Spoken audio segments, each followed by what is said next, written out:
Say what you want about the title. My boy Travi was very much against it when I brought it up to him the other day.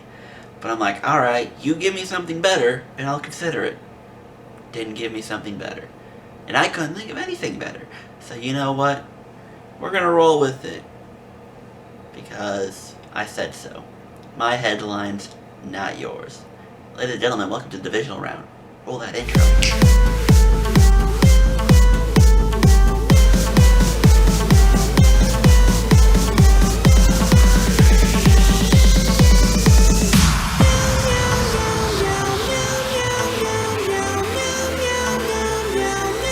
Everybody, and welcome, like I said, to the Divisional round of the 2021-2022 NFL season.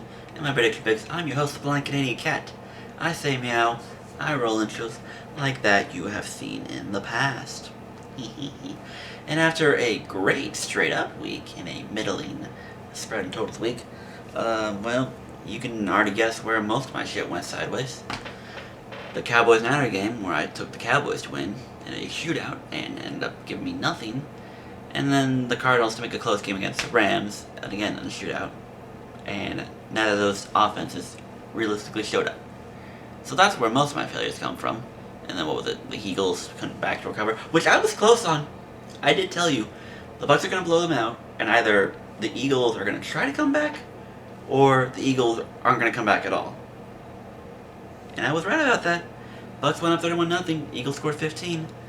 Had they done something on that final drive, got that 2-point conversion, we would have had our 8. We would have had the 8.5. But they couldn't get that final drive going. But I was right. Bucs go up blurry, and the Eagles kind of met in the middle to the point where it's like not enough to backdoor cover, but enough to get us what we want. And even better, I know a lot of memes and jokes were talking about how I think the total was at when the game kicked off at 46.5, and because it hit at 46, so they didn't get that, we got it at 45. So 45.5, hit 46, we got the over. So sometimes it pays to do these videos early. Even though I'm pretty sure I did what? Wasn't it Thursday night, Friday morning? I don't know. Hello, welcome to Thursday again. They gave me a Thursday off today, so haha, get to the video. But yep, 5-1 straight up, 3-3 against the spread, 3-3 on the totals. Pretty much how I saw, like I said, Casey was gonna hold out Pittsburgh. We all knew this. And yeah. Yep. And for this week, once again, I forgot to push it on my computer. So for the divisional round, you guys are gonna get a live reaction to me looking at the spreads and the totals. So that should be fun. So I'm just gonna say, I have this. I'm gonna scroll up right now. On here, I'm on Odd Sharks on my phone. And I'm not even gonna look at the thing. I'm just gonna look at the game, and I'll give you kind of my vibe, my score prediction, and we'll go from there. Let's do it. First game, we have the Bengals. Congratulations on your playoff win for the first time in God knows how long. Going to Tennessee to play the Titans. And now I'm looking at this game, and here's what I see. A Bengals team that is on fire. Bengals team that has come off from, blowing out Pittsburgh not too long ago, blowing out the Ravens not too long ago, coming back and beating KC, resting their starters, and then in a weird, the offense isn't flowing as great in the playoffs, but did enough to also take care of the Raiders. And also a defense that stopped the Raiders. I mean, what was it? Both teams kicked 4 field goals. So, while you can say the defense looked great, the offense leaves a little bit to desire. But that being said, 26, you can't fault them. It's enough. You beat the Raiders. Great job. And great win. Tennessee, who weirdly is kind of backdoored into the 1 seed in the sense of okay, they were hot, they were winning games, yada yada. Henry goes down, they still win games out of nowhere. And then they have these 2 games that you don't expect them to lose, and they lose them. But anyway, thanks to KC losing as well, KC's early struggles ended up catching up with them.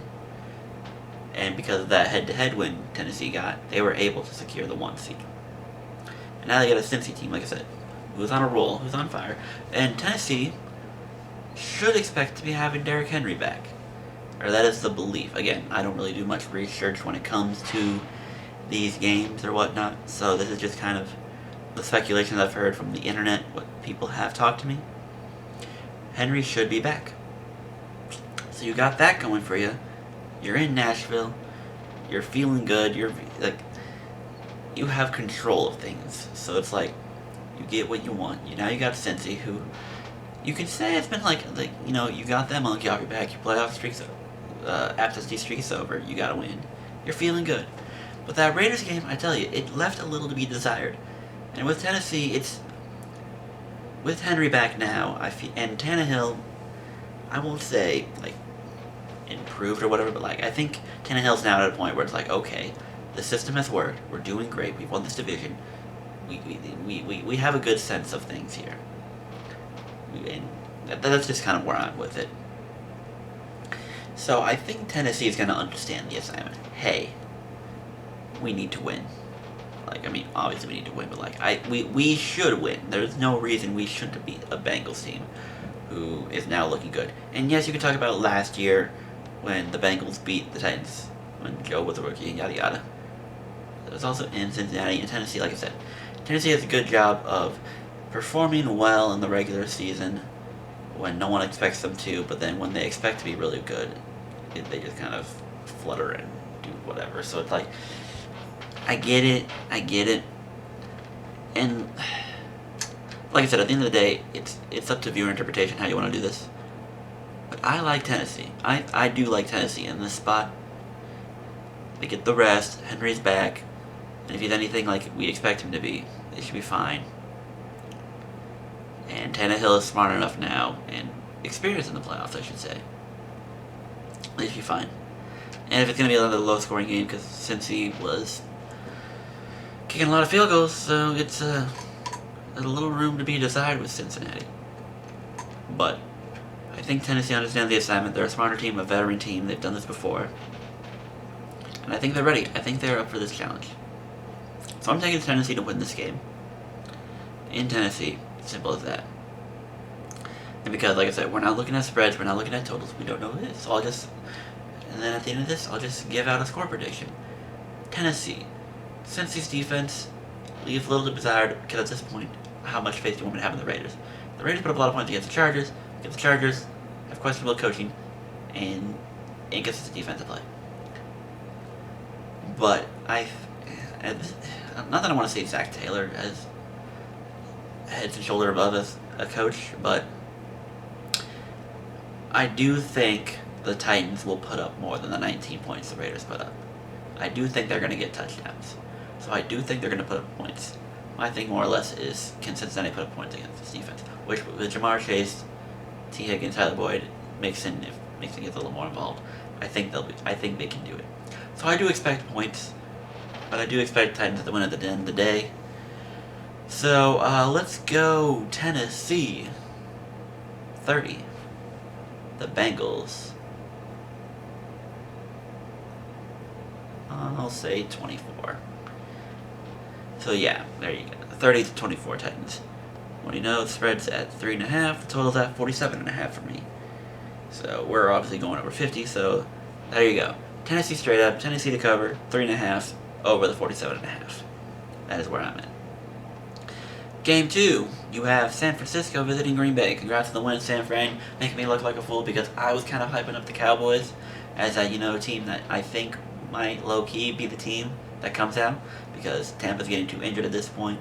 Green Bay has inconsistencies when it comes to championship games, and I'm playing ironies here. And I had never had the trust in the Rams and the Cardinals anyway. So that's kind of where I was. But the Niners came in, shut down Dallas. And hey, good job. You did what you needed to do. Now you're going to Green Bay. And Green Bay, I'm just going to keep this short and simple. You can say the Niners have been a thorn in Green Bay's side for forever, but I think all those 3 playoff games that they played in the past anyway was in San Francisco. Now you're in Green Bay. You get a well-rested Rodgers. You can tell, okay, this is probably my final year anyway. Or like he's made up the mindset that this is going to be his final year, and that he doesn't plan on sticking around. Will he? I don't know. I can't confirm it. But I'm of the mindset, it's Rodgers not going to fool around, and he doesn't fuck around in these divisional games anyway. They're the reason they've been in the NFC Championship game the last couple of years. And even the games they've lost in the divisional round, again, were road games.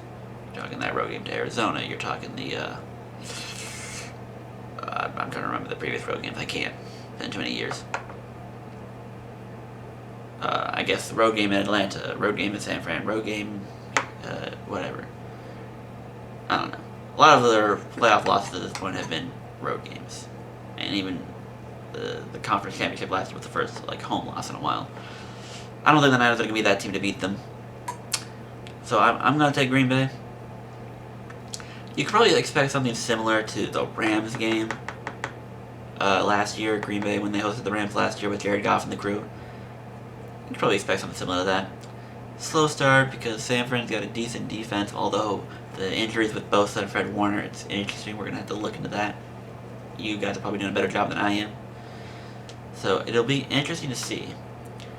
But I think when it's said it's done, I think Green Bay kind of just takes care of this game and runs away with it more or less. That's just where I am. So, I mean, if the Niners can get that run game going with Debo, Elijah, and whoever the hell else is running, because there always seems to be someone different every week. If they get that run game going, they should be fine. They'll make it a game, but I think Green Bay just runs away with it anyway. Or at a point where Green Bay gets an early lead, San Fran comes in, makes it close, and then every time they make it a one-possession game, Green Bay does enough to make it a two-possession game. One possession, two possession. And I think it just ends with San Fran's offense cannot keep up. I think Green Bay does drop 30 in this game. I do. So with that being said, another 30-point game. Give me Green Bay 31, the Niners.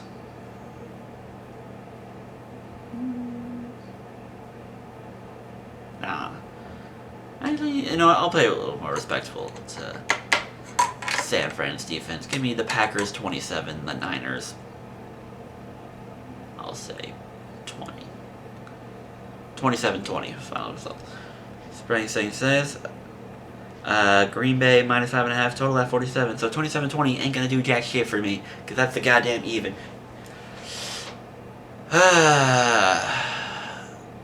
We're gonna go over. So we'll say 28 for Green Bay. I don't know. At the end of the day, I think Green Bay will do enough offensively. Like, San Fran will make it interesting, but Green Bay builds like a little barrier and just maintains that barrier. But I'm having them come to that 5.5. Sorry, I don't trust San Fran on the road. Green Bay, or whatever. I don't. So we're gonna go Green Bay straight up. Green Bay minus 5.5. We're gonna go over that 47. So yeah, Green Bay is hosting the next NFC Championship game again. Ta-da. Third game, we got the Rams and the Bucks. LA, good job dismantling Arizona. Arizona, good job proving that you're frauds and you're, I guess, the Steelers of this year, technically. Even though the Steelers actually won the division. You could have won your division if you beat Seattle. But that's on you. You were lost. Makes me wonder, too, if the Cardinals played the Cowboys, who would have been more of a fraudulent team, even, at that. But, like I said, I didn't have much faith in the Rams, which is going to be ironic, but the Rams showed out, they proved, and, hey, they looked great. It's not like it was mistakes on both ends. The Rams got lucky. The Rams practically dominated the whole game. So props to them. K-Makers looks healthy, and ran away with that. Well, the crucial thing here is this one. Tampa doesn't look healthy. Losing AB, don't have Godwin. Evans is like up and down. Gronk, you respect. But now their O-line's getting hurt. I didn't really see much about the Ryan Jensen injury. Twitter had to tell me about that. But I did hear about Tristan Wirfs. And if he can't play, you're talking a really banged up O-line. Going against a defense that practically sacked Kyler Murray's ass down. And Kyler Murray, the mobile SOB.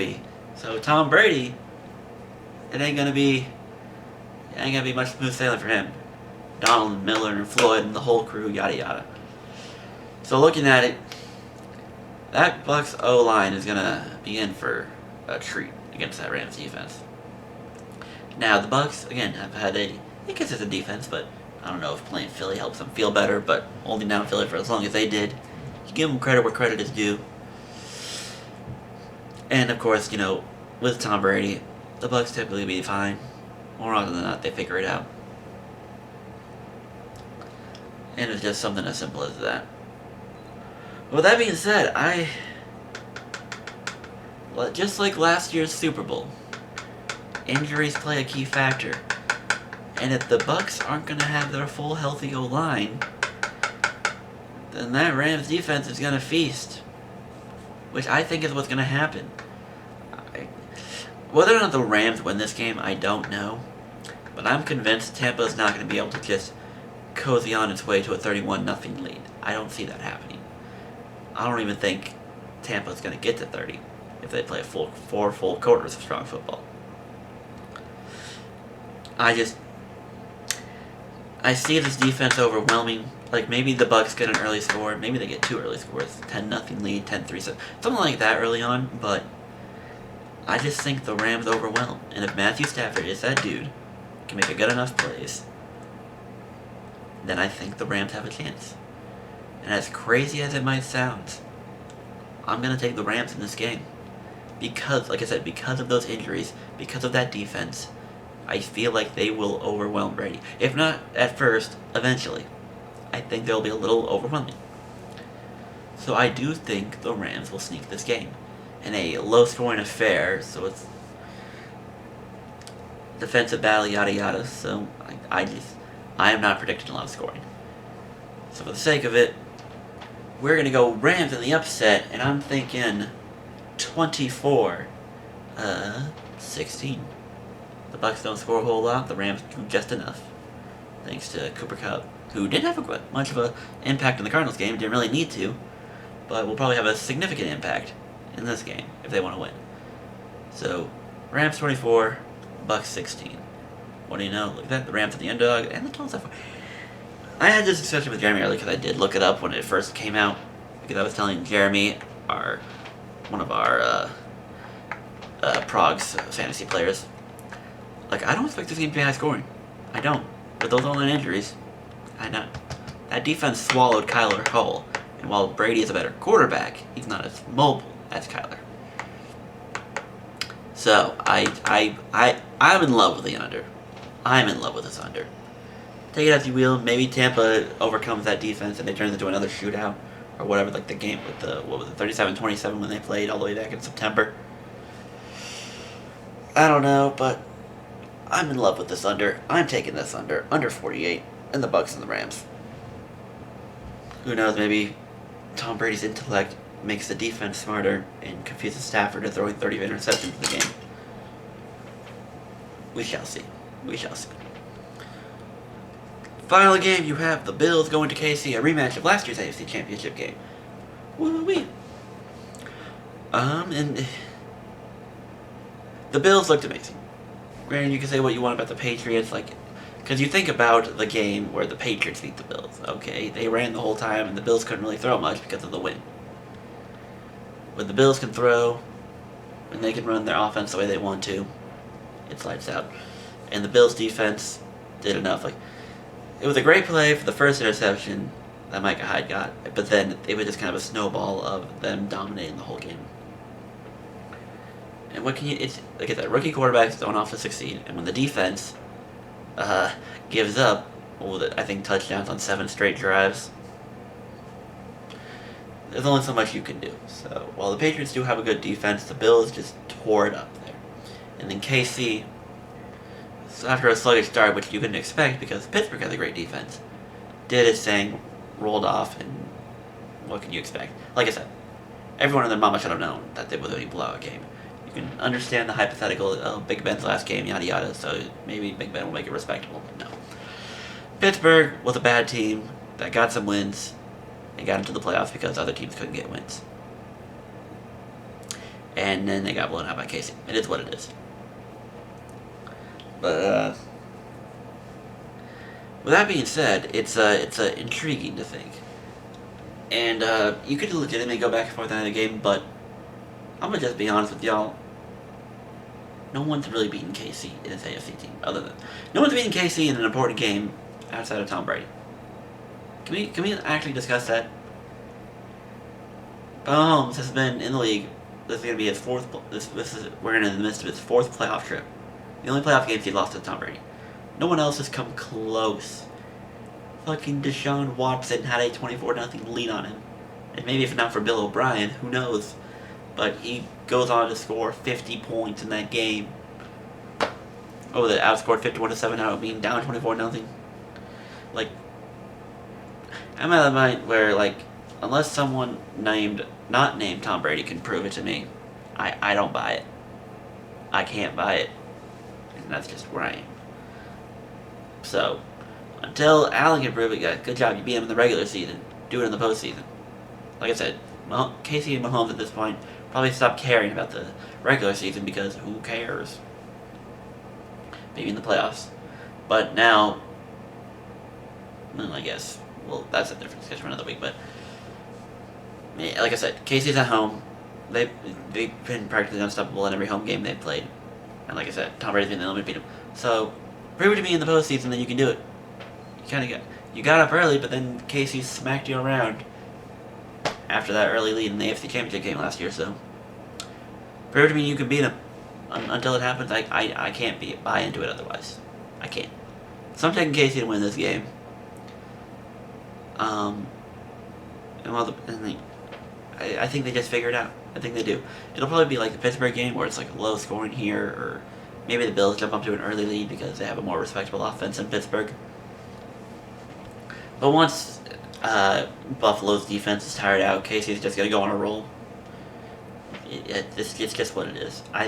Casey's going to get on a roll, they're probably going to win, and they're probably going to blow them out. So for the sake of it, yeah. I'm taking Casey to win. Let's go final score. 37-27.